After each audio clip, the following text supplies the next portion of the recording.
श्रीमा श्री अरविंद यही श्री अरविंद पाठचक्र ऑनलाइन माध्यम योगदान करिथिबा भाई आपा मान को नमस्कार। आजिर आलोच्य विषय मातृकृपा पाइबाकु हेले प्रसंग रे आलोचना करबा निमंते भुवनेश्वर ग्यारेज छकर सत्यश्री अपा सत्यश्री रथन को मु अनुरोध करुछि। सत्यश्री अपा तांकर वक्तव्य प्रदान करंतु। परम करुणामयी दिव्य जननी श्रीमा परम प्रभु श्री अरविंद को सहस्र प्रणाम। आज आइडियल चाइल्ड ऑनलाइन पाठचक्र रे जोग देइतिबा सबु अपा भाई को प्रणाम। आज आश्रम रो विशिष्ट साधक चंपकलाल जी पवित्र जन्मदिन। आज मध्य 2 संख्यार एक अपूर्व समन्वयर तारीख जहा 2/2/2022। 2 संख्या संपर्क रे माँ कहती according to mother the meaning of 2 is decision for creation and another meaning is appearance of creative consciousness. अर्थात माँ को दृष्टि रे 2 रो गूढ़ अर्थ हेउची सृष्टि पाई संकल्प और अन्य गोटे अर्थ हेउची सृजनशील चेतनार आविर्भाव। कार्यक्रम रे भाग नैथिबा महेंद्र भाई विजय भाई को अभिनंदन। केते कथा आमे पढ़ी थाउ सुनिले मने पड़ी जाए, आउ केते कथा आमे सुनी थाउ पढ़िले मने पड़ी जाए। माँ श्री अरविंदर प्रतिटी दिगरु प्रतिटी कथा को कमल भाई सुनिबार सुजोग सृष्टि करिथिबारु तांको कृतज्ञता जनाउछि। केतेक बाणी केतेक कहानी अनेक थर सुनिबा को मिलिलानी। श्री रामकृष्ण को कथा रे चाउल पिठा माने आरिसा पिठा जुआड़ू खाइले सियाड़ू मिठा। माँ श्री अरविंद कथा तो जेते सुनिले भी श्रुति मधुर हेबो बोली आशा। गछरु पत्र झड़िला परी कैलेंडर पृष्ठा मान गोटिए परे गोटिए ओलटा हे जाई बीती जाउछि दिन परे दिन मास परे मास वर्ष परे वर्ष। आज 2/2/2022 पूर्ण जोग को बा रूपांतर जोग को भल पाउथिबा अपा भाई माने बा आपणे नैथिबा अपा भाई माने जदि निजर पाद साधना क्षेत्र रे आगो को पादटिए भी बढ़ी नथिबो तेबे साधना क्षेत्र रे एहा एक विराट प्रतिबंधक। दुनिया रे लक्ष लक्ष मंदिर रहिछि, भली के भली ठाकुर भली के भली नीति और उपचार। गछ लता पशु पक्षी माटी पत्थर नद नदी सूर्य चंद्र ग्रह नक्षत्र किन्नर असुर एमती अनेक देवता रूपे पूजा पाती। शास्त्र रे कोटि कोटि देवता नाम उल्लेख अछि। सेमानकर केते जे शक्ति सिद्धि महिमा रहिछि ताहार कलना नाही। मनुष्य माने सेमानको प्रार्थना करती, विभिन्न भोग राग यज्ञ दीप देई सेमानको संतुष्ट करी आशीर्वाद लाभ करती। विपदरु रक्षा पाती, अपुत्रिक संतान लाभ करती। पंगु गिरिलंघन करे, मूक कथा कुहे, चक्षुहीन दृष्टिशक्ति लाभ करे, मूर्ख पंडित बोलाए। जी जहा मनासी थाए जदि तार पूरण हो गला तेबे नाम जस चाहिदा मध्य बढ़ी जाए। एबे कथा हैला आमे कौन आउ एई कृपा चाहिबा अपा भाई माने अन्य माने सिना जानी नाहंती हेले आमे माँ श्री अरविंद को जानिथिबा अपा भाई माने आमको तो जना ना। आमे एक संधि क्षण रे रहिछे। एहा जुग संधिर समय गोटिए जुग जाउची ଆଉ ଗୋଟିଏ ନୂତନ ଯୁଗ ଆସୁଛି। ଯଦିବା ଏକଥା ସ୍ୱପ୍ନ ପରି ଲାଗୁଥିଲା, ଏ କରୋନା ପ୍ରମାଣିତ କରୁଛି ଏହା ବାସ୍ତବ ସତ୍ୟ। ଆଜିର ଟପିକ ମାତୃକୃପା ପାଇବାକୁ ହେଲେ ଆମ ଭିତରୁ କିଏ କିଏ କୃପା ପାଇସାରି ମାଙ୍କୁ ଧରିଛେ, କିଏ ମାଙ୍କୁ ଧରି କୃପା ପାଇଛେ। କୃପା ତ ଅଛି, କୃପାର ମଧ୍ୟ ସାର୍ଥକତା ନିମିତ୍ତ କେତେଗୁଡ଼ିଏ ସର୍ତ୍ତ ଅଛି। ଏହାର ଜଣେ ଦାତା ଓ ଜଣେ ଗ୍ରହିତା ଦରକାର। ଗୀତାରେ କୁହାଯାଇଛି, ପରମାନନ୍ଦ ମାଧବ ଏକା ଭଗବାନ ହିଁ କୃପାଦାନର ମାଲିକ। ଆମେ ଯାହାକୁ କହୁଛୁ ମାଙ୍କର କୃପା, ଏକା କଥା, ଗୋଟିଏ ଜାଗାରୁ ହିଁ ଆସିଛି। ମା ଆମ ପାଖକୁ ଓହ୍ଲାଇ ଆସିଛନ୍ତି ନିଜ ହାତରେ କୃପା ବିତରଣ କରିବା ଲାଗି। ଏହି କୃପା ଯିଏ ଗ୍ରହଣ କରିବ, ସେ ସେଥିପାଇଁ ଉପଯୁକ୍ତ ପାତ୍ର ଯେପରି ହୁଏ। ଅପାତ୍ରରେ କୃପାଦାନ କଲେ ତାହା ବ୍ୟର୍ଥ ହେବ। ମାତୃକୃପା ଗ୍ରହଣ କରିବାକୁ ହେଲେ ଗୋଟିଏ ବିଶେଷ ଯୋଗ୍ୟତା ଦରକାର। ସେଥିପାଇଁ ଗ୍ରହିତାଙ୍କୁ ପ୍ରସ୍ତୁତ ହେବାକୁ ହେବ। ଏହି ଯୋଗ୍ୟତାର ଅବସ୍ଥାକୁ ଶ୍ରୀ ଅରବିନ୍ଦ କହିଛନ୍ତି ଷ୍ଟେଟ୍ ଅଫ୍ ଗ୍ରେସ୍। ଏ ଅବସ୍ଥାଟି ଯେତେବେଳ ପର୍ଯ୍ୟନ୍ତ ନ ଘଟିଛି, ସେତେବେଳ ପର୍ଯ୍ୟନ୍ତ କୃପା ତୁମ ଭିତରେ ପ୍ରବେଶ କରିପାରିବ ନାହିଁ। ପ୍ରବେଶ କଲେ ବି କୌଣସି କାର୍ଯ୍ୟ କରିପାରିବ ନାହିଁ, ତାର ମୂଲ୍ୟ ବି ବୁଝିହେବ ନାହିଁ। ଅସମୟରେ ତୁମକୁ କୃପାଦାନ କରି ଏପରି ଅମୂଲ୍ୟ ଜିନିଷର ଅପବ୍ୟବହାର କରାଯାଏ ନାହିଁ। ସୁତରାଂ ଆଗେ ତୁମକୁ ପ୍ରସ୍ତୁତ ହେବାକୁ ହେବ, ତାପରେ ତୁମକୁ ସେ କୃପା ଦାନ କରାହେବ। ଶ୍ରୀ ଅରବିନ୍ଦ ପୁଣି କହିଛନ୍ତି, ମା ହେଲେ ସେହି ଏକ ଶାଶ୍ୱତ ଦିବ୍ୟ ଶକ୍ତି। ତାଙ୍କର ଶକ୍ତି ଏ ବିଶ୍ୱ ମଧ୍ୟରେ କାର୍ଯ୍ୟ କରୁଛି। ଏହି ବସ୍ତୁମୟ ଜଗତକୁ ଏପରି କିଛି ଜିନିଷକୁ ଓହ୍ଲାଇ ଆଣିବା ପାଇଁ ମା ମନୁଷ୍ୟ ଶରୀର ଧରି ଆସିଛନ୍ତି, ଯାହା ଇତିପୂର୍ବରୁ ଏଠାରେ ଦେଖାଯାଇ ନାହିଁ। ଏହି ମା ସାଧାରଣ ବିଶ୍ୱ କ୍ରିୟାରେ ତାଙ୍କର ବିଶ୍ୱ ବିଧାନ ଅନୁସାରେ ହିଁ କାର୍ଯ୍ୟ କରନ୍ତି।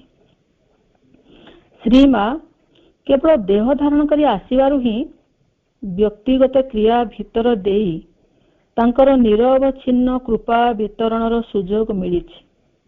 ଭଗବାନ ମଧ୍ୟ ଅବତାର ଧାରଣ କରି ଥାନ୍ତି ଠିକ୍ ଏହି କାରଣରୁ। କିନ୍ତୁ ଏଇ ଯୋଉ ମାଙ୍କର କୃପା ଆମକୁ ମିଳିବ, କେଉଁ ସମ୍ପଦ ଏଥିରେ ମିଳିବ? ଏ କଣ ପାର୍ଥିବ ସୁଖ ମିଳିବାର କୃପା, ଧନ ଐଶ୍ୱର୍ଯ୍ୟ ଲାଭର କୃପା, ସମସ୍ତ ବିପଦ ଆପଦକୁ ଦୂର କରିଦେବାର କୃପା? ସେ ସବୁ କିଛି ନୁହଁ। ବରଂ ଦୁଃଖ ଦୁର୍ଦ୍ଦଶା ଭିତର ଦେଇ ହିଁ, ଏପରିକି ଯାହା ସାଧାରଣ ଜନତାଙ୍କ ଆଖିରେ ସର୍ବନାଶ ବୋଲି ଦେଖାଯାଏ, ତାରି ଭିତର ଦେଇ ହିଁ ଏ କୃପା ଆଗମନ ହେବାର ସମ୍ଭାବନା ଅଧିକ। ମନରେ ପ୍ରଶ୍ନ ଆସୁଛି, ଯେଉଁମାନେ ମା ଶ୍ରୀ ଅରବିନ୍ଦଙ୍କୁ ଧ୍ୟାନ ପ୍ରାର୍ଥନା କରୁଛନ୍ତି, ତାଙ୍କୁ କ'ଣ ମିଳିବ? ଶ୍ରୀ ଅରବିନ୍ଦ କହୁଛନ୍ତି, ପାର୍ଥିବ ଜୀବନର ଦୁଃଖ ଦୁର୍ଦ୍ଦଶା ଓ ଅଭାବ ଅନାଟନ ଥିବା ସତ୍ତ୍ୱେ, ରିକ୍ତତା ବ୍ୟର୍ଥତା କ୍ଷୟକ୍ଷତି ଥିବା ସତ୍ତ୍ୱେ, ଏ ହେଲା ଏକ ସର୍ବୋତ୍ତୀର୍ଣ୍ଣ ଆନନ୍ଦ ଲାଭର କୃପା। ଜଣେ ରାଜା ତାଙ୍କ କନ୍ୟାକୁ ସୁନ୍ଦର ହୀରାହାରଟିଏ ଉପହାର ଦେଇଥିଲେ। ମାତ୍ର ରାଜକୁମାରୀ ସେଇଟିକୁ ହଜାଇ ଦେଲେ। ରାଜ କର୍ମଚାରୀମାନେ କେତେ ଖୋଜିଲେ ହେଲେ ତାର ସନ୍ଧାନ ପାଇଲେ ନାହିଁ। ରାଜା ଘୋଷଣା କଲେ, ହାରଟିକୁ ଯିଏ ଖୋଜିଦେବ ସେ 500 ସ୍ୱର୍ଣ୍ଣ ମୁଦ୍ରା ପାଇବ। ସମସ୍ତେ ଖୋଜିଲେ ହେଲେ ପାଇଲେ ନାହିଁ। କିଛି ଦିନ ପରେ ଜଣେ ଯୁବକ ଗୋଟିଏ ଅପରିଷ୍କୃତ ଦୂଷିତ ପୋଖରୀ ପାଖ ଦେଇ ଗଲାବେଳେ ହଠାତ୍ ଦେଖିଲା ସେ ପୋଖରୀ ଭିତରେ କିଛି ଗୋଟେ ଚକଚକ କରୁଛି। ମନେ ପଡ଼ିଗଲା ହୀରାହାର ଓ ପୁରସ୍କାର କଥା। ପୋଖରୀଟି ଏତେ ଅପରିଷ୍କାର ଥିଲା ଯେ ପଶିବାକୁ ଇଚ୍ଛା ନଥିଲା, କିନ୍ତୁ ପୁରସ୍କାର ଲୋଭରେ ପଶିଲା। ଅନେକ ଘାଣ୍ଟିଲା, ହେଲେ ହାରଟି ନ ପାଇ ବିଫଳ ହେଇ କୂଳରେ ବସିଥିବା ବେଳେ ସେ ଦେଖିଲା ଜଣେ ସାଧୁ ଆସୁଛନ୍ତି। ସାଧୁ ତାଙ୍କୁ ଅଧୈର୍ଯ୍ୟ ଅବସ୍ଥାରେ ବସିଥିବାର ଦେଖି କାରଣ ପଚାରିଲେ। କାଳେ ହୀରାହାର କଥା ଜାଣି ସେ ଖୋଜି ପାଇଯିବେ, ସେଇ ଭୟରେ ତଳକୁ ମୁହଁ ପୋତି ଯୁବକଟି ନୀରବରେ ରହିଲେ। ତଥାପି ସାଧୁ ଯିବାବେଳେ ପରାମର୍ଶ ଦେଇଗଲେ, ତଳକୁ ନୁହେଁ ବରଂ ଉପରକୁ ଅନାଇ ଈଶ୍ୱରଙ୍କ କୃପା ଭିକ୍ଷା କର। ଯେଉଁ ସୁଖର ସନ୍ଧାନରେ ଅଛ ସେଥିରେ ସଫଳତା ମିଳିବ। ସାଧୁ ଚାଲିଯିବା ପରେ ସେ ଯେତେବେଳେ ଉପରକୁ ଅନେଇଲା, ଦେଖିଲା ପୋଖରୀ ନିକଟରେ ଗୋଟିଏ ଗଛର ଡାଳରେ ହାରଟି ଝୁଲୁଛି ଏବଂ ତାର ପ୍ରତିବିମ୍ବ ଦଳ ପୋଖରୀର ଫାଙ୍କେ ପାଣିରେ ପଡ଼ିଛି। ପ୍ରକୃତରେ ଭଗବାନଙ୍କ ପାଖରେ ଅଛି ପରମ ଆନନ୍ଦ।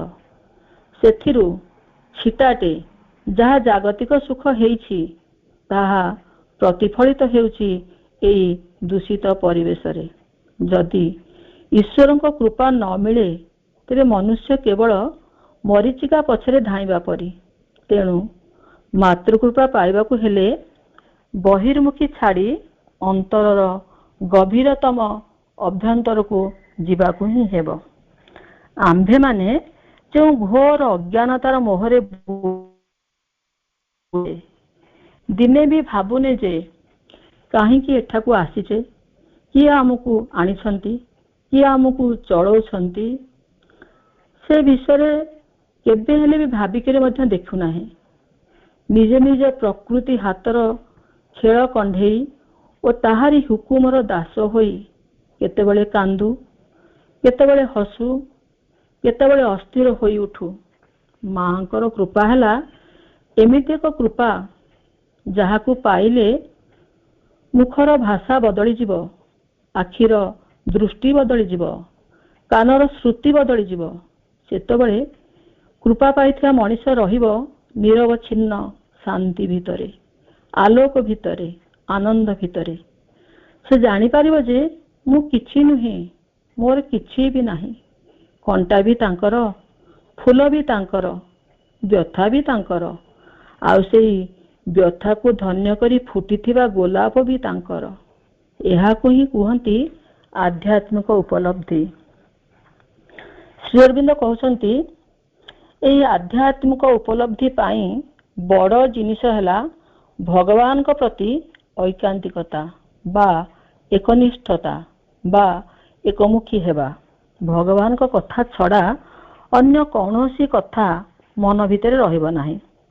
ଶ୍ରୀରାମକୃଷ୍ଣ ଯେପରି କହୁଥିଲେ, ମା ମୁଁ ଶରଣାଗତ, ମା ମୁଁ ଶରଣାଗତ, ଠିକ୍ ଏହି ଭାବଟିକୁ ମନ ଭିତରେ ଧରି ରଖିବାକୁ ହେବ। ମା ମଧ୍ୟ କହୁଛନ୍ତି, ତୁମକୁ ଅଭିପ୍ସା କରିବାକୁ ହେବ, ତୁମକୁ ପ୍ରତ୍ୟାଖ୍ୟାନ କରିବାକୁ ହେବ, କିନ୍ତୁ ସର୍ବୋତ୍ତମ ଉପାୟ ହେଲା ତୁମେ ଯଦି ମୋତେ ତୁମ ହୃଦୟରେ ଧରି ରଖିପାର, ଯଦି ମୋତେ ଭଲ ପାଇପାର, ତେବେ ତୁମକୁ ଆଉ କିଛି କରିବାକୁ ହେବ ନାହିଁ। ତୁମ ଲାଗି ମୁଁ ସବୁ କିଛି କରିବି। ମା ପୁଣି କହିଛନ୍ତି, ଏକଥା ନିଶ୍ଚିନ୍ତ କରି ଜାଣି ରଖିବୁ ଯେ ମୁଁ ତୋ ସଙ୍ଗେ ସର୍ବଦା ରହିଛି ଏବଂ ଅଧିକ ସ୍ପଷ୍ଟ ଭାବରେ ରୁହେ ଯେତେବେଳେ ତୁ ତୋର ମନ୍ତ୍ର ଜପ କରିଥାଉ। 1979 ମସିହାର ଗୋଟିଏ ଘଟଣା। ଆଶ୍ରମର ଜଣେ ସ୍ଥାୟୀ ସାଧକଙ୍କୁ ହାଇଦ୍ରାବାଦ ସ୍ଥିତ ଇନଷ୍ଟିଚ୍ୟୁଟ୍ ଅଫ୍ ହ୍ୟୁମାନ୍ ଷ୍ଟଡିଜ୍ର ରୌପ୍ୟ ଜୟନ୍ତୀ ଉତ୍ସବକୁ ଯିବା ପାଇଁ ନିମନ୍ତ୍ରଣ ଆସିଲା। ସେ ଚାର୍ମିନାର ଏକ୍ସପ୍ରେସରେ ଅପର ବର୍ଥ ସଂରକ୍ଷଣ କରି ଯାତ୍ରା କରୁଥାନ୍ତି। ରାତି ପ୍ରାୟ 4ଟା ହେବ। ସେ ଭୟଙ୍କର ପାଟି ଶୁଣି ହଠାତ୍ ଉଠି ପଡ଼ିବା ମାତ୍ରେ ଗୋଟିଏ ଶକ୍ତ ଧକ୍କା ଅନୁଭବ କଲେ ଏବଂ ବସିଥିବା ସ୍ଥାନରୁ ତଳେ ପଡ଼ିଗଲେ। ବଗିରୁ ସମସ୍ତ ଆଲୁଅ ନିମିଷକ ଭିତରେ ଲିଭିଗଲା। ଏହାପରେ ବଗିଟି ଭୀଷଣ ଶବ୍ଦ କରି ଥରିବାକୁ ଲାଗିଲା। ସତେଅବା ଭାଙ୍ଗି ଖଣ୍ଡ ଖଣ୍ଡ ହେଇଯିବ। ସେ ସାଧକ ଜଣକ ପାଟିରୁ ଆର୍ତ୍ତ କଣ୍ଠରେ ଐକାନ୍ତିକ ପ୍ରାର୍ଥନା ବାହାରିଲା, ହେ ମା ରକ୍ଷା କର, ହେ ମା ରକ୍ଷା କର। ଏହାପରେ ସେ ଅନୁଭବ କଲେ ବଗିଟି ଉପରକୁ ଉଠିଲା ଓ ଓ ଅଧ ମିନିଟ ମଧ୍ୟରେ ପୁଣି ତଳକୁ ଖସିଲା। ଚାରିଆଡୁ ଆର୍ତ୍ତ ଚିତ୍କାର ଶୁଣା ଯାଉଥାଏ। ଅନ୍ଧକାର ମଧ୍ୟରେ ବଗିର ଝରକା କଟା ହେଲା, କୋଉଠି କୋଉଠି କବାଟ କଟା ହେଲା, ଯାତ୍ରୀ ମାନଙ୍କୁ ବାହାରକୁ ଅଣା ହେଉଥାଏ। ଏଇ ସାଧକ ଜଣକ ବାହାରକୁ ଆସି ଦେଖିଲେ ଇଞ୍ଜିନ ଆଉ ପ୍ରଥମ ବଗିଟି ପ୍ରାୟ ଚୁରମାର ହେଇଯାଇଛି ଏବଂ ଛିଟିକି ପଡିଛି ଅନେକ ଦୂରକୁ। ଅନେକ ମୃତ ବ୍ୟକ୍ତିଙ୍କ ସହ ଖଣ୍ଡିଆ ଖାବରା ହୋଇ ଚିତ୍କାର କରିବା ଦ୍ୱାରା ପରିବେଶ ଭୟାବହ ହେଇଯାଇଛି। ମାତ୍ର ଏଇ ସାଧକ ଜଣକ ଯେଉଁ ବଗିରେ ଥିଲେ ସେ ବଗିରେ କାହାର କିଛି ବି କ୍ଷତି ହୋଇନାହିଁ। ଏହା ହିଁ ହେଉଛି ନାମ ଜପ କରୁଥିବା ଯୋଗୁଁ ମାତୃକୃପା। ମାତୃକୃପା ପାଇବାକୁ ହେଲେ ମା ହୁଅନ୍ତୁ ଜୀବନର ଜୀବନ, ହୃଦୟର ଅଧୀଶ୍ୱରୀ, ଆତ୍ମାର ପରମାତ୍ମା, ପ୍ରାଣଠୁ ବଳି ଅଧିକ ପ୍ରିୟ। ତାଙ୍କ ବିନା ଅନ୍ୟ କୌଣସି ଯେପରି ତୁମେ ତୃପ୍ତ ନ ହୁଅ, ଆସକ୍ତ ନ ହୁଅ, ଅନ୍ୟ କିଛି ତାଙ୍କ ତୁଲ୍ୟ ଶାନ୍ତି, ସନ୍ତୋଷ, ଆନନ୍ଦ ପ୍ରଦାନ ନ କରୁ। ଶ୍ରୀ ଅରବିନ୍ଦ କହିଛନ୍ତି, ଅନ୍ୟ କୌଣସି କିଛିରେ ତୁ ବାନ୍ଧି ହେଇ ଯାଆନା। ମାଙ୍କ ସ୍ନେହପୂର୍ଣ୍ଣ କୋଳଠୁ ଦୂରେଇ ଯାଇ ଜୀବନକୁ ଅସୁନ୍ଦର, ଅନୁର୍ବର, କୁଶ୍ଚିତ, କଦାକାର, ବିପଦ ବହୁଳ ଓ ନରକମୟ କରନା। ତୁ ଜୀବନରେ ଯଥାର୍ଥ ଶାନ୍ତି ଲାଭ କରିପାରିବୁ କେବଳ ମାତ୍ର ଯଦି ମାଙ୍କର ଶରଣ ନେଉ। ତେଣୁ ମାତୃକୃପା ପାଇବାକୁ ହେଲେ ସେଇ ଗୋଟିଏ ଚିନ୍ତାରେ ରୁହ, ଗୋଟିଏ ଭାବରେ ସର୍ବଦା ବାସ କର, ମସ୍ତିଷ୍କକୁ ସମ୍ପୂର୍ଣ୍ଣ ନୀରବ କର। ଏକମାତ୍ର ମାତୃଚିନ୍ତା ଛଡା ଅନ୍ୟ କୌଣସି ଚିନ୍ତାକୁ ପ୍ରଶ୍ରୟ ଦିଅନି। ସେ ସବୁ ଯେତେ ମୂଲ୍ୟବାନ ବୋଲି ମନେ ହେଉନା କାହିଁକି। ପୃଥିବୀ ଆଜି ଯେଉଁ ଅବସ୍ଥାରେ ପହଞ୍ଚିଛି ସେଥିରୁ ମୁକ୍ତ ପାଇବାର ଏକମାତ୍ର ଉପାୟ ହେଲା ଭଗବାନଙ୍କ ଶରଣ ନେବା। ବିଜ୍ଞାନର ଉନ୍ନତି ଯେତେ ଅଭିବୃଦ୍ଧି ଘଟୁଛି ମଣିଷର ସମସ୍ୟା ସେତେ ବଢି ଚାଲିଛି। ପାରିବାରିକ ଜୀବନ ହେଉ କି ସାମାଜିକ ଜୀବନ ହେଉ, ଏପରିକି ବିଶ୍ୱ ଜୀବନରେ ମଧ୍ୟ ଶାନ୍ତି ନାହିଁ। ହେଲେ ଆମେ ନିଜ ଚେଷ୍ଟାରେ କିଛି ବି କରିପାରିବାନି। ମା ହିଁ ଆମ ପାଇଁ ସବୁ କରିବେ। ଦେବ ମୁହୂର୍ତ୍ତ ଆସି ସାରିଛି। ଆମେ ବହୁତ ଭାଗ୍ୟବାନ ଯେ ମା ଶ୍ରୀ ଅରବିନ୍ଦଙ୍କୁ ଜାଣିପାରିଛେ। ସବୁ ଜାଣିଲା ପରେ ମା ଶ୍ରୀ ଅରବିନ୍ଦଙ୍କ ସ୍ରୋତରେ ସାମିଲ ହେଇ ଆଗକୁ ଚାଲିବାକୁ ହେଲେ ଦରକାର ମାଙ୍କ କୃପା। ମାଙ୍କ କୃପା ପାଇବାକୁ ହେଲେ ମା ଶ୍ରୀ ଅରବିନ୍ଦଙ୍କ ବାଣୀକୁ ଆମକୁ ମାନିବାକୁ ପଡିବ। ସକାଳୁ ସେଜରୁ ଉଠି ରାତିରେ ଶୋଇବା ପର୍ଯ୍ୟନ୍ତ ଯାହା କିଛି କାମ କରିବା ତାହା ଯେପରି ଯୋଗଯୁକ୍ତ ହେବ। ଶ୍ରୀ ଅରବିନ୍ଦ କହିଛନ୍ତି, ମନେ ରଖ, ଭାଗବତ କର୍ମ ଓ ଭାଗବତ ଅଭିବ୍ୟକ୍ତିରେ ସାହାଯ୍ୟ ନିମିତ୍ତ ତୁମକୁ ତୁମର ଜୀବନ ଦିଆ ହୋଇଛି। ବଞ୍ଚିବାର କଳା ଆମକୁ ତ ମା ଶିଖାଇଛନ୍ତି। ଆତ୍ମଜ୍ଞାନ, ଆତ୍ମସଂଯମ, ଆତ୍ମବିଶ୍ଳେଷଣ ଆମର ଦରକାର। ମାଙ୍କ କୃପା ପାଇବାକୁ ହେଲେ ମା ଶ୍ରୀ ଅରବିନ୍ଦଙ୍କ ପୁସ୍ତକ ଆମକୁ ପଢିବାକୁ ପଡିବ। ଖାଲି ପଢିଲେ ହବନି, ମାନିବାକୁ ପଡିବ, କରିବାକୁ ପଡିବ, ପାଠଚକ୍ର କରିବାକୁ ପଡିବ। ଏହା ଏକ ଯଜ୍ଞ କୁଣ୍ଡ। ଏଠାରେ ଆସ୍ପୃହାର ଅଗ୍ନି ପ୍ରଜ୍ୱଳିତ ହୁଏ। ଆମର ଦୃଢ ଆସ୍ପୃହା ହିଁ ଆମକୁ ଭଗବାନଙ୍କ ଆଡକୁ ଟାଣି ନେବ। ଯିଏ ମାଙ୍କୁ ଭଲ ପାଏ ସେ ଦୁନିଆରେ ସମସ୍ତଙ୍କୁ ଭଲ ପାଇବା ଉଚିତ। ଶତ୍ରୁ ହେଉ ବା ମିତ୍ର, ସମସ୍ତେ ସମାନ। ଅତୀତକୁ ଭୁଲି ଭବିଷ୍ୟତ ପାଇଁ ଆଗେଇବା। ଅପା ଭାଇ ମାନେ, ମାଙ୍କ କୃପା ପାଇବାକୁ ହେଲେ 5ଟି ମନ୍ତ୍ର ଦରକାର। ପ୍ରଥମେ ଅଭିପ୍ସା, କିଛି ପାଇବା ପାଇଁ ପ୍ରବଳରୁ ପ୍ରବଳ ଆଗ୍ରହ। ଅଭିପ୍ସାକୁ ଜାଣିବାକୁ ହେଲେ ପ୍ରଥମେ ଆମ ଜୀବନର ଲକ୍ଷ୍ୟ କଣ ଜାଣିବା। ମା କହୁଛନ୍ତି, ଆମ ଜୀବନର ଲକ୍ଷ୍ୟ ହେଲା ଭଗବାନଙ୍କୁ ଜାଣିବା, ତାଙ୍କୁ ଧାରଣ କରିବା, ତାଙ୍କ ପାଇଁ ହିଁ ବଞ୍ଚିବା ଓ ସମସ୍ତ କର୍ମ ତାଙ୍କ ପାଇଁ ହିଁ କରିବା। ଆମର ଏକମାତ୍ର ଅଭିପ୍ସା ହେବ ଭଗବାନଙ୍କ ପ୍ରାପ୍ତି ବା ଭଗବାନଙ୍କୁ ଜାଣିବା, ତାଙ୍କ ସାଙ୍ଗେ ଅନ୍ତରଙ୍ଗ ହେବା ଓ ତାଙ୍କରି ନିର୍ଦ୍ଦେଶରେ ସମସ୍ତ କର୍ମ କରିବା। 1945 ମସିହାରୁ ଗୋଟିଏ ଝିଅର ବାପ ମା ଆଶ୍ରମ ପରିଦର୍ଶନରେ ଆସୁଥାନ୍ତି।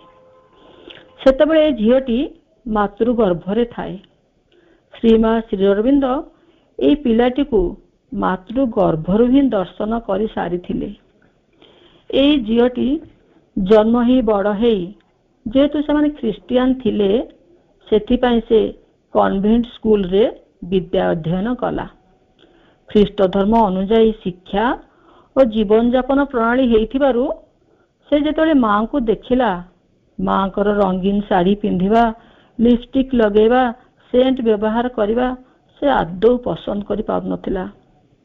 ତାର ବାପା ମା ଯେତେ ମାଙ୍କୁ ଦର୍ଶନ କରିବାକୁ ଆସନ୍ତି, ସେତେବେଳେ ସେ ଝିଅଟି ଆଉ ମାଙ୍କୁ ଦର୍ଶନ କରିବାକୁ ଆସିଲାନି। ଏପରିକି ମା ଶ୍ରୀ ଅରବିନ୍ଦଙ୍କ ବହି ମଧ୍ୟ ସେ ପଢିଲାନି। ଝିଅଟି ବଡ଼ ହେଲା। ସେଦିନ ଥାଏ ମେରୀଙ୍କର ଜନ୍ମଦିନ। ଝିଅଟି ଚର୍ଚ୍ଚ ବାହାରିଲା। ତା ମା ତାକୁ କହିଲେ, ତୁ ଆଜି ତୋ ସ୍ୱାମୀ ଲାଭ ନିମନ୍ତେ ପ୍ରାର୍ଥନା କରିବୁ। ଝିଅଟି ଚର୍ଚ୍ଚ ଯାଇ ଯେତେବେଳେ ମେରୀଙ୍କୁ ଦେଖିଲା, ସେହି ପବିତ୍ର ବାତାବରଣ ମଧ୍ୟରେ ସ୍ୱାମୀ ଲାଭର ପ୍ରାର୍ଥନା କରିପାରିଲାନି। ବରଂ ଅଶ୍ରୁ ବିଗଳିତ ଚକ୍ଷୁରେ ପ୍ରାର୍ଥନା କଲା, ମା ମୁଁ କେବଳ ତୁମକୁ ହିଁ ଚାହେଁ, ମା ମୁଁ କେବଳ ତୁମକୁ ହିଁ ଚାହେଁ। ତାପରେ ଘରକୁ ଫେରି ଆସିଲା। ମାତ୍ର 2 ମାସ ପରେ ଝିଅଟି ମାଙ୍କୁ ଦର୍ଶନ କରିବା ପାଇଁ ଇଚ୍ଛା କଲା ଏବଂ ଜିଦ୍ଦି ମଧ୍ୟ କଲା। ମାଙ୍କ ଅନୁମତି ମିଳିବାରୁ ସପରିବାରେ ପଣ୍ଡିଚେରୀ ଆସିଲେ।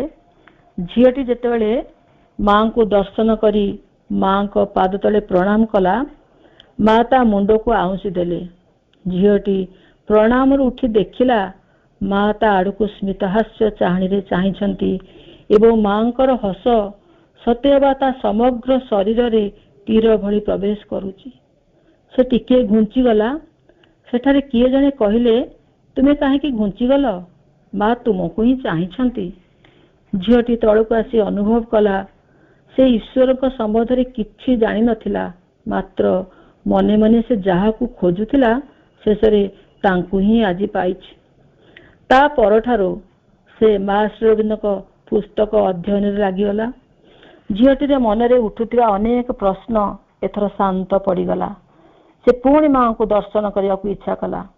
ଏଥର ପୁଣି ସପରିବାରେ ଆସି ମାଙ୍କୁ ଦର୍ଶନ କରିବାକୁ ଠିଆ ହେଇଛନ୍ତି। ଚମ୍ପକଲାଲ ଆସି କେବଳ ଝିଅଟିକୁ ହିଁ ଡାକିଲେ, ମା ତୁମକୁ ଦେଖା କରିବାକୁ ଚାହୁଁଛନ୍ତି। ଝିଅଟି ମାଙ୍କୁ ପ୍ରଣାମ କରି ଦେଖିଲା, ମା ତାକୁ ଦୀର୍ଘ ସମୟ କେବଳ ସ୍ନେହପୂର୍ଣ୍ଣ ଦୃଷ୍ଟିରେ ଚାହିଁଲେ। ସତେ ଯେପରି ତାଙ୍କର ସମସ୍ତ ସ୍ନେହ ପ୍ରେମ ସେ ଝିଅଟି ଉପରେ ହିଁ ଢାଳି ଦେଇଥିଲେ। ସେଦିନ ଅପରାହ୍ନରେ ଝିଅଟି ଶୋଇଥାଏ। ଅନୁଭବ କଲା ତାର ସୂକ୍ଷ୍ମ ଶରୀରଟି ଶ୍ରୀମାଙ୍କ କକ୍ଷ ମଧ୍ୟକୁ ଉଡ଼ି ଯାଇଛି ଏବଂ ମାଙ୍କୁ କହୁଛି, ବର୍ତ୍ତମାନ ମୁଁ ଆଉ ତୁମକୁ ଛାଡ଼ି ଯିବି ନାହିଁ।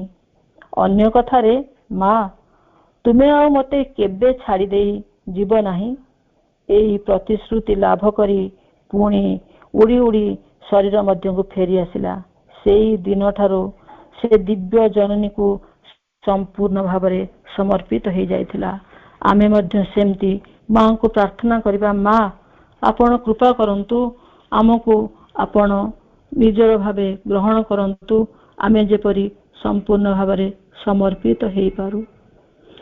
ଦ୍ୱିତୀୟ ମନ୍ତ୍ର ହେଲା, ଆଚରଣ କର ଯେପରି ମା ଆମକୁ ଦେଖୁଛନ୍ତି। ଆମ ମଧ୍ୟରେ ଅନେକ ବଦଗୁଣ ଅଛି। ଲୋଭ, ହିଂସା, ଈର୍ଷା, ଦ୍ୱେଷ, ପରଶ୍ରୀ କାତରତା, ମିଥ୍ୟା, ଏମିତି ଅନେକ ଅନେକ ଅନେକ। ମାତ୍ର ଆମେ ମାଙ୍କୁ ଧରିବା ବେଳେ ପ୍ରତିବେଳେ ମନେ ରଖିବା, ଆମେ ଯାହା କରୁଛେ, ଯାହା ଭାବୁଛେ ସବୁ ମା ଜାଣିପାରୁଛନ୍ତି। ମଧୁସୂଦନ ରାଓଙ୍କ ଭାଷାରେ, ଯାହା ମୁଁ କରଇ, ଯାହା ମୁଁ କହଇ, ଯାହା ମୁଁ ଚିନ୍ତଇ ମନେ, ଜଗତର କର୍ତ୍ତା ପରମ କରତା ଦେଖୁଛନ୍ତି ପ୍ରତିକ୍ଷଣେ। ଶ୍ରୀ ଅରବିନ୍ଦ କହିଛନ୍ତି, ଏପରି ସର୍ବଦା ଆଚରଣ କର ଯେପରି ମା ମୋତେ ଦେଖୁଛନ୍ତି। ମା ମଧ୍ୟ କହିଛନ୍ତି, ମୁଁ ସମସ୍ତଙ୍କ ମନର କଥା ଜାଣିପାରେ, ଏପରିକି କିଏ କେଉଁ ମନୋଭାବ ନେଇ ମୋତେ ପ୍ରଣାମ କରେ ମୁଁ ତାହା ବି ଜାଣିପାରେ। ମା ସମସ୍ତଙ୍କ କଥା ମନେ ରଖିଥାନ୍ତି। ଥରେ ଆଶ୍ରମ ଜଣେ ସାଧିକା ମାଙ୍କୁ ପ୍ରଣାମ କଲାବେଳେ କହିଲେ, ମା ମୁଁ ଟିକେ ଶ୍ରୀ ଅରବିନ୍ଦଙ୍କ ରୁମ୍ ଦର୍ଶନ କରିଥାନ୍ତି। ମା ନୀରବ ରହିଲେ। तापरे से साधिका जनक जेते दिन आश्रम रहिले सबुदिन माँ को प्रणाम करती। किछि दिन पर से भूली जाइथिले जे माँ को कहिथिले श्री अरविंद को रूम दर्शन करिए बोली। तांकर फेरिबार समय हैला।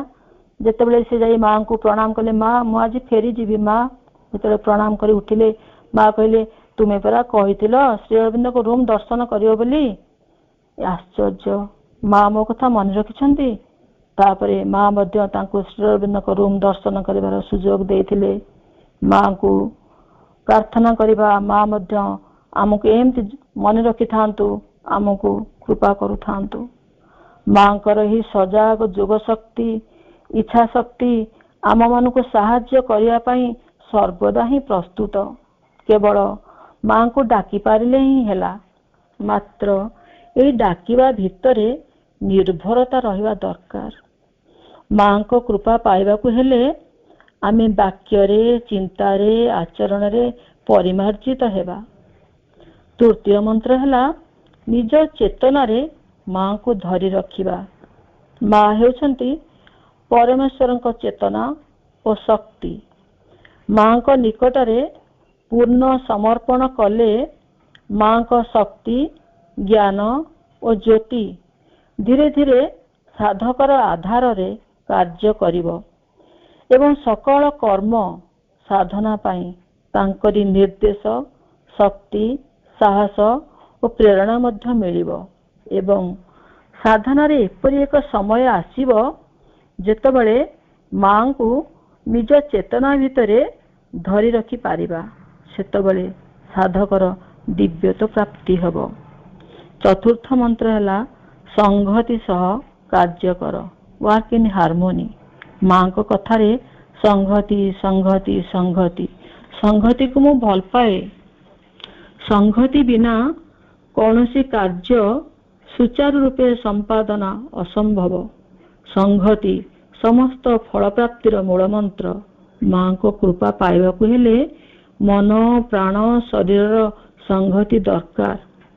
पंचम मंत्र हैला कर्म शरीर प्रार्थना हेउ। माँ को कथारे work is the prayer of the body. माँ को कृपा पाइबाकू हेले सकाळु बिछणारू उठिबा परे माँ को ध्यान सह प्रार्थना करिबा। माँ मोर समस्त कर्म को तुमे परिचालित कर, श्रृंखलित कर, जेपरी कर्म माध्यम रे मु तुमर दिव्य उपस्थिति को उपलब्धि करे और समस्त कर्म तुम चरण रे समर्पण करे। शरीर अभिवृद्धि पाई कर्म आवश्यक जरूरी मध्य। सांसारिक कर्म हेउ बा आध्यात्मिक कर्म हेउ समस्त कर्म भगवान कर भावी करिबा। कृपा पाइबाकू हेले सबो दिगरु माँ को पाखे आत्म निवेदन दरकार। एथिपाई प्रथमे दरकार अखंड विश्वास। भागवतर मध्य अछि मूलटी अटई विश्वास कहई जगन्नाथ दास। विश्वास नथिले आंतरिकता आसीबो किपरि? विश्वासरु मध्य आसीबो प्रेम, भक्ति, निर्भरता। निजर इच्छा, पसंद, नापसंद, मतामत बोली किछि हेले रहिबनी। जहा करिबा कथा माँ ही करिबे। मात्र एई पथरे चालिबाकू हेले मनरे सर्वक्षण सेई आडे लय रखियाकू हेबो। केवल ध्यान समय रे स्मरण कली पुणी अन्य समय रे भूली गली एपरि हेले चलिबनी। केवल निद्रा बा अचेतन समय छड़ा अन्य सबु समय रे मन को टाणी करी माँ को पाखरे लगाइबा। अवश्य कौन सी मानसिक परिश्रम कला बेले एपरि करिबा आम पक्षरे एबे संभव नुहे। तेणु कार्यर आरंभ रे और शेष रे माँ को स्मरण करी कार्य करिबा। मनर गतिटा बड़ क्षिप्र। अभ्यास द्वारा ताकू एकाग्र करिबाकू हेबो। ऋषि अंगिरा आपणा ज्ञान निमते ख्याति लाभ करथिले। तांकर मार्गदर्शन रे अनेक शिष्य ज्ञान प्राप्ति सह जीवन को सफल कराई पारिथिले। तांकर शिष्य मानक मध्यरु जने अति प्रतिभावान शिष्य थिले उदयन। ऋषि तांको अधिका श्रद्धा करुथिले। दिने ऋषि अंगिरा लक्ष्य कले उदयनकर व्यवहार कार्यकलाप परिवर्तन। से केवल अहंकारी हो जाई नथिले, आलस्यर दास मध्य पालटि जाइथिले। उदयन को किपरि परिवर्तन करिवे ऋषि अंगिरा व्यस्त ही पड़िले एवं एक कौशल पांचिले। दिने राति रे दुई जन जाक बसी कथा हेउथिले। ऋषि अंगिरा उदयन को कहिले, सामनारे जळुथिबा कोइलारू लक्ष्य कर। जळिबा कारणरू यह किपरि तेज प्रकाश करुची। एई ज्वलंत कोइला भितरू गोटे बाहर करी मो सम्मुखरे रख तो, मु यार उज्ज्वलता अवलोकन करिबी। गुरुଙ୍କ आदेश पालन करी उदयन खंडे ज्वलंत कोइला बाहर करी गुरुଙ୍କ सम्मुखरे रखिले।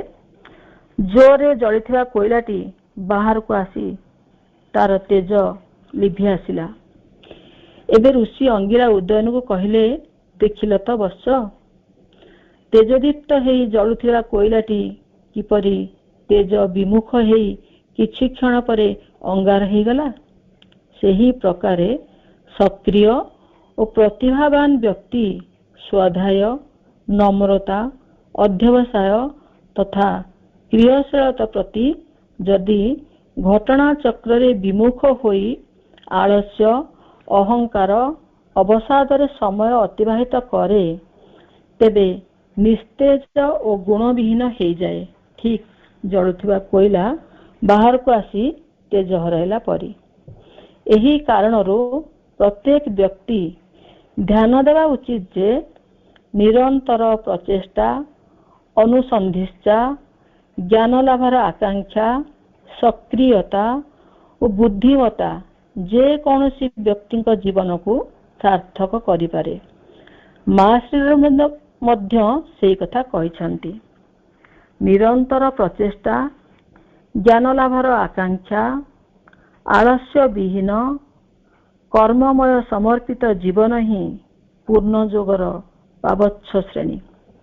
साधक पक्षरे ए समस्त घटना गुड़िक गोटिए परे गोटिए होई सब घटी जाई पारे, किछि भी असंभव नुहे। आंतरिकता और अध्यवसाय थिले दुसाध्य भी किछि बोली किछि हेब नाही। माँ निजे एठाकु आसी तार व्यवस्था करिसंती एवं एबे मध्य करूछंती। श्री अरविंद जोर करी कहिसंती जे ए विषय रे कौनसी संदेह नाही, भगवान केबे हेले काहाकु ठकंती नाही। कृपा जेतेबेले आसे सेतेबेले अबाक कर देई आसे, किंतु गोटे कथा मन रखिବାକୁ पड़िबो, कृपा थरे मिली गले जे तुमर समस्त कार्य सरीगला ता मोटे नुहे। एही कृपा कामना वासना पूरणर कृपा नुहे, यह हेउची चेतनार रूपांतर हेबार कृपा। तेणु जे पर्यंत पूर्ण सिद्धि और पूर्ण उपलब्धि न मिली से पर्यंत आमर चेष्टा मध्य जारी रहिबो। मनरे प्रश्न आसुची, ए चेष्टाटी कौन? श्री अरविंद पुणी कहउचंती, मन को सबु दिगरु नीरव और स्थिर करी मनर समस्त आकर्षण को शिथिल करी तुमर अंतरर चिंता पात्रटी को एक बार अजाड़ी देई सेही शून्य पात्रटी को माँ को आड़ को खोली धर। प्रति मुहूर्त रे सुख दुख आसक्ति आकांक्षा प्रभृति नवनव चिंता आसी मनर पात्रटी को भरी दिए। आमे जो माने माँ को धरिबा ए नवनव चिंता गुड़िक बाहर मनरे जीवा आसिबा करू, मात्र भितरे किछि पशिबनी। शून्य पात्र पाइले ही माँ तांकर कृपा आलोक आनंद और शक्ति द्वारा भरी देबे। दिने देवदत्त महात्मा बुद्धଙ୍କ पाखକୁ ଯାଇ କହିଲେ, महात्मा मते आपणक शिष्य भाव ग्रहण करंतु। मु आपणक ठारू दीक्षा नेले जीवन मोर सार्थक हेबो। बुद्धदेव कहले, युवक तुमे आसंता काली 4टा बेले मो पाखକୁ एकुटिया आसीबो। ଅନ୍ୟ କାହାକୁ ସାଥିରେ ଆଣିବ ନାହିଁ, କାରଣ ମୁଁ କେବଳ ଥରକେ ଜଣକୁ ହିଁ ଦୀକ୍ଷା ଦେଇଥାଏ। ପରଦିନ ବୁଦ୍ଧଦେବ କହିବା ଅନୁଯାୟୀ ଦେବଦତ୍ତ ଭୋର 4ଟା ବେଳେ ଏକୁଟିଆ ଆସି ପହଞ୍ଚିଲେ। ବୁଦ୍ଧଦେବ ଦେଖୁ ଦେଖୁ କହିଲେ, ମୁଁ ପରା ତୁମକୁ ଏକୁଟିଆ ଆସିବାକୁ କହିଥିଲି। ଦେବଦତ୍ତ ଆଶ୍ଚର୍ଯ୍ୟ, କହିଲେ, ମୁଁ ତ ସାଙ୍ଗରେ କାହାକୁ ବି ଆଣିନି। ବୁଦ୍ଧଦେବ କହିଲେ, ଭିଡ଼ ତୁମ ଚାରି ପାଖରେ ନାହିଁ, ତୁମ ଭିତରେ ଅଛି। ଯେତେ ସାଂସାରିକ ଦୁଃଖ, ଚିନ୍ତା, ଲୋଭ, ମୋହ, ଘୃଣା, କ୍ଷୋଭ, ଅହଂ ସବୁ ତ ଭିତରେ ଭର୍ତ୍ତି ହେଇ ଅଛି। ଏସବୁ ତ୍ୟାଗ କରି ଭିତର ଶୂନ୍ୟ କର, ଦୀକ୍ଷା ଦେଇ ହେବ। ତାପରେ ଦେବଦତ୍ତ ଫେରିଗଲେ। ଭିତରର ଭାବନା ମୁକ୍ତ କରିବା ପାଇଁ ତାଙ୍କୁ 1 ବର୍ଷ ଲାଗିଗଲା। 1 ବର୍ଷ ପରେ ଯେତେବେଳେ ସେ ପୁଣି ବୁଦ୍ଧଦେବଙ୍କୁ ଦେଖାକଲେ, ଭଗବାନ ବୁଦ୍ଧ ତାଙ୍କୁ ଶିଷ୍ୟ ଭାବରେ ଗ୍ରହଣ କରିଥିଲେ।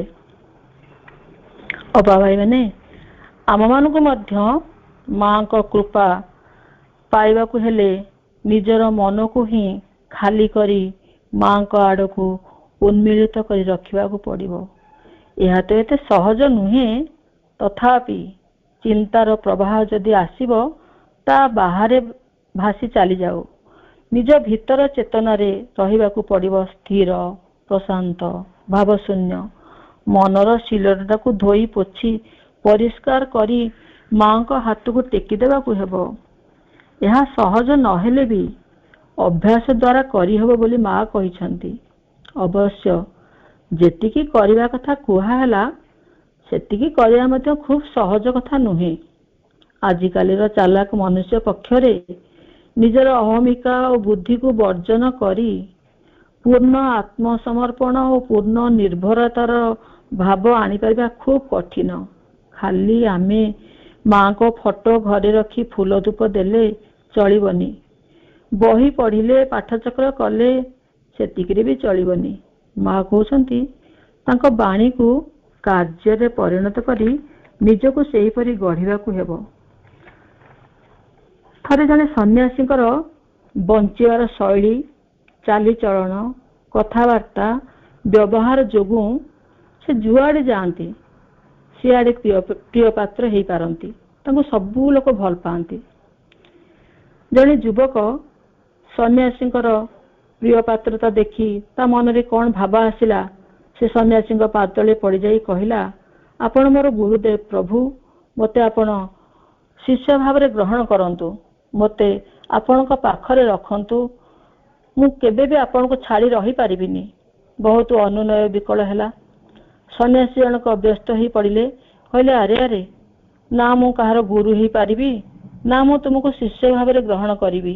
ମୋର ସେ ଶକ୍ତି ନାହିଁ। ଯୁବକ ଜଣକ ପୁଣି ପାଦତଳେ ପଡ଼ିଗଲା। ବିକଳରେ ଅନୁରୋଧ କଲା, ମୋତେ ପାଖରେ ରଖନ୍ତୁ ଗୁରୁଦେବ, ମୁଁ ଆପଣଙ୍କୁ ବହୁତ ଭଲ ପାଏ, ଆପଣଙ୍କୁ ଛାଡ଼ି ଯାଇପାରିବିନି। ସନ୍ନ୍ୟାସୀ ଜଣକ ନୀରବ ରହିଲେ। ଯୁବକ ଜଣକ ସନ୍ନ୍ୟାସୀଙ୍କ ପାଖରେ ରହିଗଲା ଏବଂ ଏପରି ସେବା କଲା ସତେକି ସନ୍ନ୍ୟାସୀ ତାର ପ୍ରାଣର ପ୍ରାଣ, ଜୀବନର ଜୀବନ। କିଛି ଦିନ ଗଲା, ସନ୍ନ୍ୟାସୀ ଯୁଆଡ଼େ, ଯୁବକଟି ପଛେ ପଛେ ସିଆଡ଼େ। ଦିନେ ଶୀତ ଋତୁର ସନ୍ଧ୍ୟା ସମୟ, ଅନ୍ଧାର ମାଡ଼ି ଆସୁଥାଏ। ସନ୍ନ୍ୟାସୀ ଜଣକ କହିଲେ, ଶୋଷ ହେଉଛି, ମୁଁ ଟିକେ ପାଣି ପିଇଥାନ୍ତି। ସେହି ସମୟରେ ଯୁବକଟିକୁ ମଧ୍ୟ ପାଣି ପାଇଁ ବାହାରକୁ ଯିବାକୁ କଷ୍ଟ ଲାଗୁଥିଲା। ତଥାପି ସତେକି ବଡ଼ ଆଗ୍ରହରେ ଯାଉଛି, ସେହିପରି ଭାବ ଦେଖାଇ ପାଣି ଆଣିବା ପାଇଁ ଲୋଟାଟି ଧରି ବାହାରିଗଲା। କିଛି ବାଟ ବୁଲିଲା, ଦେଖିଲା କେଉଁଠାରେ ବି ପାଣି ମିଳୁନି। କ'ଣ କରିବ ଭାବୁଛି। ଆଖିରେ ପଡ଼ିଲା ଗୋଟିଏ କୂଅ। ପାଖକୁ ଯାଇ ଦେଖିଲା କୂଅଟିର ବହୁତ ତଳେ ପାଣି ଅଛି। ପାଣି ଆଣିବାକୁ ହେଲେ ଲମ୍ବା ଦଉଡ଼ା ଦରକାର। ଭାବିଲା, ଗାଁ ଭିତରକୁ ଯିବି, ଲମ୍ବା ଦଉଡ଼ା ସଂଗ୍ରହ କରିବି, ପାଣି କାଢ଼ିବି, ପୁଣି ଦଉଡ଼ା ଫେରାଇବାକୁ ଯିବି, ଏତେ କାମ ନା, ଆବଶ୍ୟକ ନାହିଁ କରିବା। ଫେରି ଆସି କହିଲା, ଗୁରୁଦେବ, କେତେ କଷ୍ଟରେ କେତେ ଖୋଜିଲି, ପାଣି ପାଇପାରିଲିନି। ସନ୍ନ୍ୟାସୀ କହିଲେ, ଗାଁ ମୁଣ୍ଡରେ ତ କୂଅଟିଏ ଥିବ, ଅବଶ୍ୟ ଟିକେ ଗଭୀର।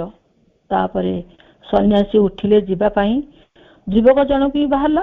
ସନ୍ନ୍ୟାସୀ କହିଲେ, ତୁମେ ଏଇଠାରେ ରହିଯାଅ। ଯୁବକ ଜଣକ ଯେତେ ଅନୁନୟ କଲା, ମୁଁ ଆପଣଙ୍କୁ ବହୁତ ଭଲ ପାଏ, ମୁଁ ଆପଣଙ୍କୁ ଛାଡ଼ି ରହିପାରିବିନି। ସନ୍ନ୍ୟାସୀ ଧୀର ସ୍ୱରରେ କହିଲେ, ତୁମେ ପାଣି ଲୋଟେ ଆଣିବା ପାଇଁ ଯୋଗ୍ୟ ହେଇନାହ, ଅର୍ଥାତ୍ ତୁମର ପ୍ରସ୍ତୁତି ହିଁ ହେଇନାହିଁ। ପ୍ରସ୍ତୁତି ନହେଲେ ଗୁରୁ କୃପା ମିଳେ ନାହିଁ। ଏହି ରୂପାନ୍ତର ଯୋଗ ପଥରେ ସହସ୍ର ସହସ୍ର ବାଧା ବିରୋଧ ଅଛି। ତେବେ ବି ମା ଆମ ଭିତରେ ଆସି ଠିଆ ହେବା ଦ୍ୱାରା ଏ କାର୍ଯ୍ୟ ଆଗ ଅପେକ୍ଷା ଅନେକ ସହଜ ହୋଇଛି। ଶ୍ରୀ ଅରବିନ୍ଦ କହନ୍ତି, ମାଙ୍କର ଶକ୍ତି ସର୍ବଜୟୀ। ସକଳ ପ୍ରକାରର ବିରୋଧକୁ ମାଙ୍କ ଶକ୍ତି ବିନାଶ କରିପାରେ। ଯେଉଁ ସବୁ ଗୁଣ ପାଇଁ ମା ଦୁର୍ଗାଙ୍କୁ ଦନୁଜ ଦଳିନୀ କୁହାଯାଏ, ସେଇ ସବୁ ପ୍ରକାରର ଗୁଣ ମାଙ୍କ ଭିତରେ ବିଦ୍ୟମାନ। ମା ତୁମମାନଙ୍କୁ ସାହାଯ୍ୟ ଦେବାକୁ ବର୍ତ୍ତମାନ ଉନ୍ମୁଖ। ଏକା ଥରକେ ନ ପାରିଲେ କ୍ରମେ କ୍ରମେ ସବୁ ବିଷୟ ତାଙ୍କ ହାତରେ ହିଁ ଛାଡ଼ିଦିଅ। ସେ ତୁମ ଭିତରେ ଓ ବାହାରର ସମସ୍ତ ବିରୋଧୀ ଅସୁରଙ୍କୁ ବିନାଶ କରିବେ। ଶ୍ରୀ ଅରବିନ୍ଦ ପୁଣି କହୁଛନ୍ତି, କେବଳ ଆତ୍ମଦାନ କରି ଏଇ ମାଙ୍କୁ ଯଦି ପ୍ରକୃତରେ ଭଲ ପାଇପାର, ତାହେଲେ ସେ ମଧ୍ୟ ତୁମକୁ ସିଦ୍ଧିଦାନ କରି ନିଜ କୋଳକୁ ଟେକି ନେଇ ଭଗବାନଙ୍କ ନିକଟରେ ପହଞ୍ଚାଇ ଦେବେ। Her love enveloping you and carrying you in its arms Godwards। ଭଗବତ କୃପା ରହିଛି ସମସ୍ତଙ୍କ ପାଇଁ। ଏହାର କୌଣସି ପକ୍ଷପାତିତା ନାହିଁ। ଏପରିକି ରତ୍ନାକର, ଅଜାମ୍ବିଳ, ତୁଳସୀ ଦାସ, ଜଗାଇ ମାଧାଇ, କାଳିଦାସ ଏମିତି ଅନେକ ଅନେକ ଅନେକଙ୍କୁ ନିଜକୁ କୃପା ପାଇବାର ସାମର୍ଥ୍ୟ ପାତ୍ରଟିଏ ରୂପେ ପ୍ରସ୍ତୁତ କଲା ପରେ କୃପା ହିଁ ମିଳିଛି। ତେଣୁ କୃପା ପାଇବାକୁ ହେଲେ ଆମକୁ ନିଜକୁ ଯୋଗ୍ୟ ପାତ୍ରଟିଏ ହେବାକୁ ପଡ଼ିବ।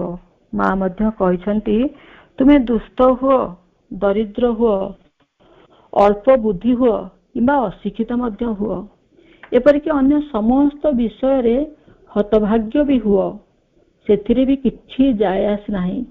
ଭିତରୁ ପ୍ରସ୍ତୁତ ହେଲେ ହିଁ କୃପା ମିଳିଯିବ। ମା ପୁଣି କହିଛନ୍ତି, ଅନ୍ଧାରକୁ ଭୟ କର ନାହିଁ। କୃଷ୍ଣ ଅନ୍ଧକାର ମଝିରେ ହିଁ ତ ଜଳିବ ମାଙ୍କର ଶୁଭ୍ର ଆଲୋକ।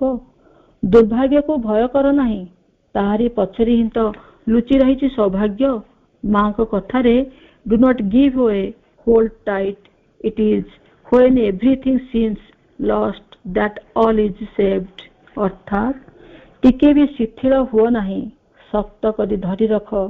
ଯେତେବେଳେ ସବୁ କିଛି ହରାଇଲା ଭଳି ମନେ ହେଉଛି, ସେତିକି ବେଳେ ହିଁ ଜାଣିବ ଯେ ସବୁ କିଛି ହିଁ ତୁମର ସୁରକ୍ଷିତ ହୋଇଛି। ମାଙ୍କର କୃପା ଯେଉଁମାନେ ପାଇବାକୁ ଚାହାନ୍ତି, ତାଙ୍କର ଏଇ ବାଣୀ ହେବ ମୂଳ ମନ୍ତ୍ର। ମା ବହିରେ ଶ୍ରୀ ଅରବିନ୍ଦ ଲେଖିଛନ୍ତି, କେବଳ କୌଣସି ମାନୁଷୀ ପ୍ରୟାସ ବା ତପସ୍ୟା ନୁହେଁ, କେବଳ ମାଙ୍କ ଶକ୍ତି ହିଁ ଆବରଣ ଛିନ୍ନ କରିପାରେ, ଆଧାରକୁ ଗଢ଼ିପାରେ। କେବଳ ମାଙ୍କ କୃପା ଦ୍ୱାରା ଏହା ସମ୍ଭବ।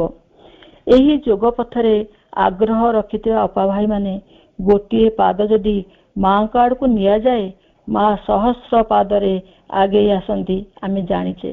ମାତ୍ର ସେ ଗୋଟିଏ ପାଦକୁ ଆନ୍ତରିକତାର ସହ, ଦୃଢ଼ତାର ସହ ଆଗକୁ ସ୍ଥାପନ କରିବାର କାମ ଆମ୍ଭମାନଙ୍କର। ତୀବ୍ର ଅଭିଷ୍ଠା ଦରକାର। ଯେପରି ନିଦାଘ ସମୟରେ ଚାତକ ପକ୍ଷୀ ଆକାଶରେ ଉଡୁଥାଏ ଏବଂ କ୍ରନ୍ଦନ କରି ମେଘକୁ ନିବେଦନ କରୁଥାଏ, ହେ ବାରିଦ, ତୁମେ କୃପା କରି ଏ ପୃଥିବୀ ଉପରେ ଟିକେ ବରସି ଦିଅ, ଏ ପ୍ରାଣ ବାରିଜଳ ପାନ କରି ସନ୍ତାପିତ ହେଉ। ମାତୃକୃପା ପାଇବାକୁ ହେଲେ ଆମକୁ ମଧ୍ୟ ଚାତକ ପରି ତୀବ୍ର ଆସ୍ପୃହା କରିବାକୁ ପଡ଼ିବ। ନିଜର ଆସ୍ପୃହାକୁ ସଦା ଜାଗ୍ରତ ରଖିବା। ଆସ୍ପୃହାର ଚାରା ଗଛଟିରେ ନିତ୍ୟ ହିଁ ପାଣି ଢାଳିବାକୁ ପଡ଼ିବ, ନିତ୍ୟ ହିଁ ତାର ମୂଳ ଖୋଳିଦେବାକୁ ହେବ।